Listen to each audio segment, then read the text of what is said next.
आज शुक्रवारचा नमाज आहे आणि नागपूर तणावाच्या पार्श्वभूमीवरती आज शहरामध्ये अलर्ट आहे। नागपुरामध्ये मशिदीबाहेर कडेकोट सुरक्षा व्यवस्था आहे। नागपुरामध्ये चौकाचौकात पोलिसांचा जागता पहारा आहे। नागपुरात अजूनही काही भागामध्ये तणावग्रस्त स्थिती आहे आणि पुन्हा तणाव टाळण्यासाठी नागपूर पोलीस डोळ्यात तेल घालून बंदोबस्त करतात।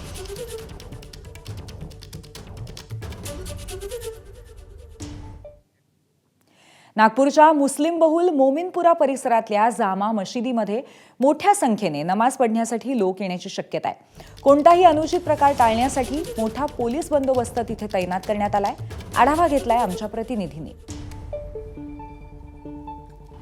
नागपूरमध्ये झालेल्या हिंसाचाराच्या पार्श्वभूमीवर आज शुक्रवारच्या दिवशी शहरात कडेकोट बंदोबस्त ठेवण्यात आलेला आहे आणि नागपूरच्या मोमीनपुरा परिसरामध्ये तो बंदोबस्त जो आहे तो आपल्याला पाहायला मिळत आहे। मोमीनपुरा नागपुरातील मुस्लिम बहुल वस्ती आहे आणि याच मोमीनपुराच्या शेजारी असलेल्या हंसापुरीमध्ये सोमवारी मोठ्या प्रमाणावर हिंसा झालेली होती आणि त्याच्यानंतर तहसील पोलीस स्टेशन अंतर्गत येणाऱ्या या संपूर्ण परिसरामध्ये संचारबंदी लागू करण्यात आलेली आहे। मुस्लिम बांधवांचा पवित्र रमजानचा महिना सुरू आहे आणि त्या दिवशी त्या काळामध्ये शुक्रवारच्या दिवशी म्हणजे जुम्म्याच्या दिवशी होणाऱ्या नमाजला फार महत्त्व असतं।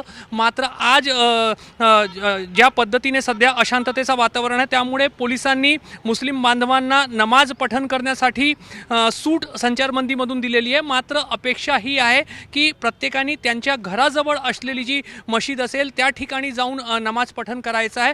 फार अंतरावरच्या मशिदीपर्यंत जाण्याचा हट्ट जो आहे तो लोकांनी करू नये अशा पद्धतीची पोलिसांची अपेक्षा आहे। त्रिस्तरीय सुरक्षा व्यवस्था जी आहे ती नागपूरच्या मोमीनपुरा परिसरामध्ये आपल्याला पाहायला मिळत आहे।